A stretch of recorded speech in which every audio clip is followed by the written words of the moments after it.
Bonjour, nous sommes le samedi 14 décembre 2024 et le sujet est la nouvelle console portable de MSI, la MSI Claw 8 AI+, ainsi que la 7.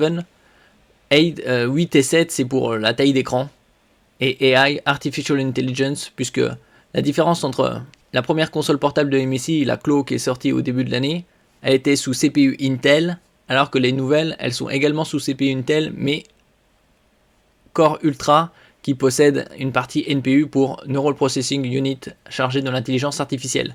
Ici, nous allons comparer la MSI Claw 8 AI plus à la Asus ROG Ally X qui est sortie mi-juillet, tandis que la MSI Claw 8 AI et 7 AI plus sortiront d'ici quelques semaines. N'oubliez pas de vous abonner pour plus de news sur le monde de la high-tech ainsi que les bons plans, également sur mon Twitter et en description sous toutes mes vidéos. Cette console de chez MSI, moins cher que la Asus ROG Ally X, après c'est plus ou moins similaire le tarif, serait pourtant meilleur en termes de performance. Après c'est d'après les benchmarks, Dans certains jeux, l'écart est assez important. Au début de l'année, les performances de la première MSI étaient mitigées, et quelques mois après, il y a eu un update, une mise à jour, et l'écart de performance au niveau des FPS a été conséquent. MSI a partagé les premiers résultats de performance de sa nouvelle console Claw 8 AI+. Les tests indiquent une amélioration moyenne de 20% par rapport au modèle concurrent, le ROG Ally X d'Asus, qui est sorti mi-juillet, pour une consommation énergétique identique de 17 watts. Alors en ce qui concerne la MSI, la nouvelle, elle est équipée d'un CPU Intel Core Ultra 7 258V, et la particularité de ces basée sous architecture Intel Lunar Lake, et la spécificité de ces CPU, c'est que la RAM est directement intégrée. Quand c'est indiqué 8, ça signifie qu'il y a 32 Go de RAM, et quand c'est 6, il y en a 16. Tandis que la ROG Ally X repose sur du Ryzen Z1 Extreme, comme sur celle qui est sortie en juin 2023, utilisant l'architecture Zen 4. Alors là, les benchmarks sont sur 22 jeux. Une amélioration de 20% en moyenne est observée sur l'ensemble des titres. Sur certains titres, ça va même sur 113%, comme Metro 2033, et dans d'autres, c'est entre 5 et 15, comme on peut le voir ici. Alors en rouge, c'est la MSI Claw 8 AI+, et en gris, la ROG Ally X, tous les deux à 17 watts de puissance. Et donc la moyenne, c'est environ 20% de FPS de plus pour la MSI.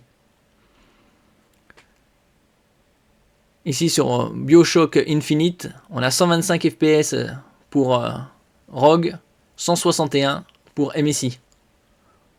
Dans d'autres jeux, l'écart est plus important, comme Metro 2033. Après, ça reste relativement similaire.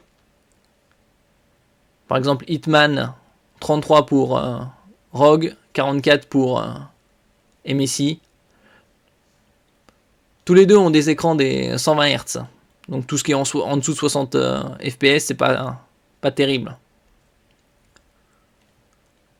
Ici, on a le comparatif.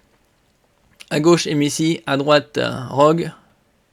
Donc le CPU, d'un côté Intel Core Ultra 258, et l'autre c'est AMD Z1 Extreme. Donc la RAM, 32 Go de LPDDR5X à 8533 MHz, comme sur les smartphones haut de gamme. Tandis que la ROG a de la LPDDR5X à 7467. Donc la différence, c'est un tiers de RAM en plus et environ 14% au niveau de la fréquence. Le iGPU Arc 140V, puisque c'est du Intel, face à du Radeon 780M.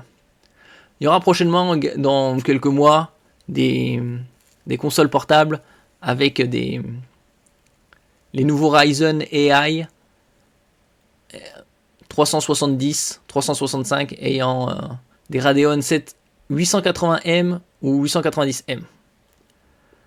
Donc, au niveau de l'écran, c'est du 8 pouces pour la MSI Claw, mais il y a également une version 7 pouces. Donc 1900p, c'est du 1920 par 1200, puisque c'est un écran 16 dixièmes. Tandis que ROG, c'est du 16 neuvième classique 7 pouces. avec VRR pour Variable Refresh Rate, c'est-à-dire taux de fréquence variable. Les joysticks All Effect Sensor, MSI, Carbon Membrane Sensor pour ROG. La batterie identique. Au niveau de la connectique, il y a 2 Thunderbolt 4 pour MSI, tandis qu'il y en a un seul pour ROG et un autre c'est USB 3.2. Et on voit également au niveau de la connectique sans fil le Wi-Fi 7 pour MSI, le tout dernier Wi-Fi, tandis que ROG se contente du Wi-Fi 6E qui reste très performant. Donc c'est les différences notables. Actuellement, la Asus ROG Ally X est à 899 €, tandis que la MSI Clo, elle devrait être ici, les prix en dollars. On a une version 7 AI+, donc 7 pouces, à 799 $, et pour 1 pouce de plus, c'est 100 $ de plus, 899. Là, le 7, c'était la première MSI Clo qui est sortie, qui a été présentée au CES 2024 de Las Vegas et qui a été déclinée sous 2 versions, Core Ultra 7 155H ou Core Ultra 5 135H. On voit la différence entre celle qui est sortie au début de l'année et la nouvelle qui va sortir, donc il y a à peu près 1 an d'écart.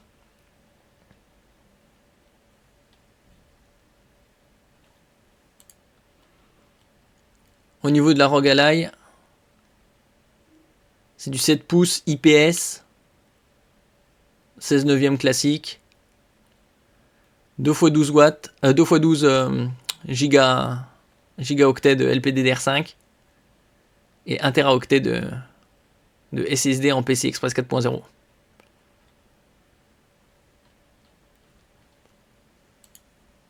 Donc d'après ces benchmarks, elle est légèrement plus performante que la ROG selon ses perfs. C'est en 17 watts et 1080p.